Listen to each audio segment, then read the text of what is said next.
আসসালামু আলাইকুম সবাইকে। প্রতিদিনের মতো নতুন একটি ভিডিও নিয়ে চলে আসলাম আপনাদের মাঝে।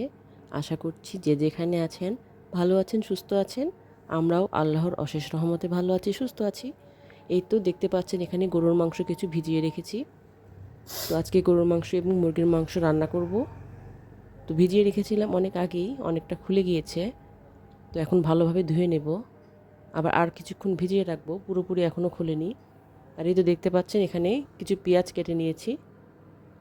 প্রায় অনেকটাই পেঁয়াজ আছে এখানে, যেহেতু গরুর মাংস এবং মুরগির মাংস রান্না করব, তাই অনেকটা পেঁয়াজই কেটে নিয়েছি।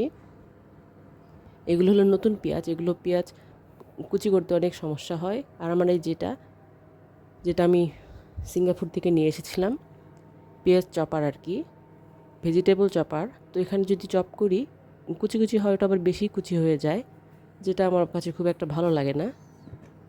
আর এই তো দেখতে পাচ্ছেন আমি মশলা একেবারে বেশি করে ব্লেন্ড করে রেখে দিই ডিপ ফ্রিজে।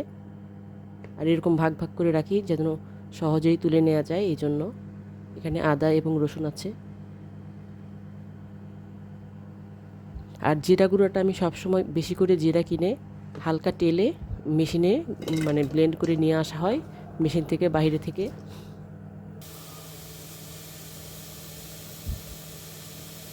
গরুর মাংস চড়িয়ে দিলাম।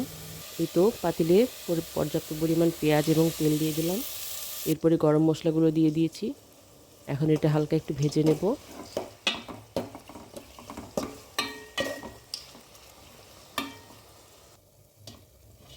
ভাজা হয়ে গেছে। এবার এর মধ্যে আদা এবং রসুন বাটা দিয়ে দিলাম পানি ছাড়াই, এবং এই সামান্য কম আঁচে হালকা একটু ভেজে নিয়ে এর মধ্যে সামান্য একটু পানি দিয়ে দিচ্ছি।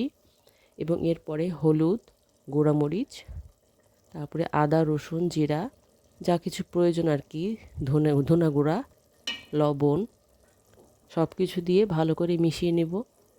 আর আমি মশলা সবসময় আপনাদেরকে শেয়ার করে থাকি যে সবসময় আমি মশলাটা একটু বেশি সময় নিয়ে কম আঁচে কষিয়ে থাকি। সেটা সব ধরনের তরকারিতেই। মাংসের তরকারি হলে আর একটু বেশি সময় ধরে কষাই। মাছের তরকারিতে অত সময় ধরে না কষালেও হয়। এই তো দেখুন কালারটা এখনই অনেকটা সুন্দর চলে এসেছে। আর এই তো বাজার থেকে মুরগি নিয়ে আসা হয়েছে। 4টা মুরগি নিয়ে আসা হয়েছে, এখানে 3টা আছে, আরেকটা আমি রান্না করব আজকে, ওইটা আলাদাভাবে রেখেছি। এগুলো দেশি মুরগি ছিল, একটু বড় সাইজের ছিল। এই যে যেহেতু আজকে গরুর মাংস রান্না করছি, তাই একটা মুরগি রান্না করলেই হয়ে যাবে। এটা ঝোল করব না, এই মুরগির মাংসটা একটু ভুনা ভুনা করব। এই যে মুরগির মাংসের জন্য পেঁয়াজটা ভেজে নিচ্ছি। পেঁয়াজটা একটু জালটা জোরে হওয়ার কারণে হালকা একটু পুড়ে গিয়েছে। আর এই তো পাশের চুলায় সেই গরুর মাংসের মশলা কষিয়ে নিচ্ছি। ওই যে বললাম আমি একটু বেশি সময় ধরে কষিয়ে থাকি। তলায় একটু লেগে যেতে লাগছিল, তাই একটু পানি দিয়েছি এর মধ্যে। এবার গরুর মাংসটা দিয়ে দিব, কষানো হয়ে গিয়েছে।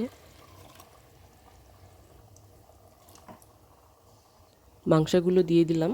এবার মাংসের সাথে ভালোভাবে মিশিয়ে নিয়ে একটু কিছু সময় ধরে কষিয়ে নেব। এবং মাংস থেকে যে পানিটা বের হবে সেই পানিটা আমি একেবারে শুকিয়ে তারপরে ঝোলের পানিটা দিয়ে আর কি সেদ্ধ হওয়ার জন্য। আর এই যে মুরগির মাংসের জন্য মশলা কষিয়ে নিচ্ছি।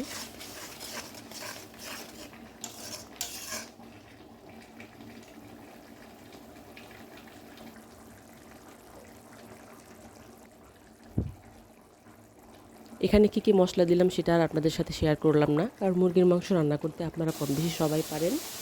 এই যে মুরগির মাংসটা পিস করে কেটে নিয়েছি, ধুয়ে পরিষ্কার করে নিয়েছি। এবার মাংসগুলো দিয়ে দিচ্ছি। মশলা কষানো হয়ে গিয়েছে আমার।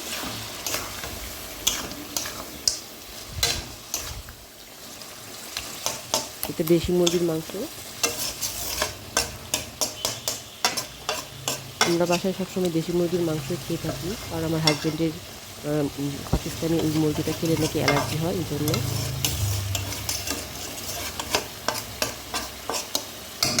এই তো আমার রান্না করে নিচ্ছি। তো আপনাদের ভালো লাগলে একটু লাইক দিয়ে দেবেন। আল্লাহ হাফেজ।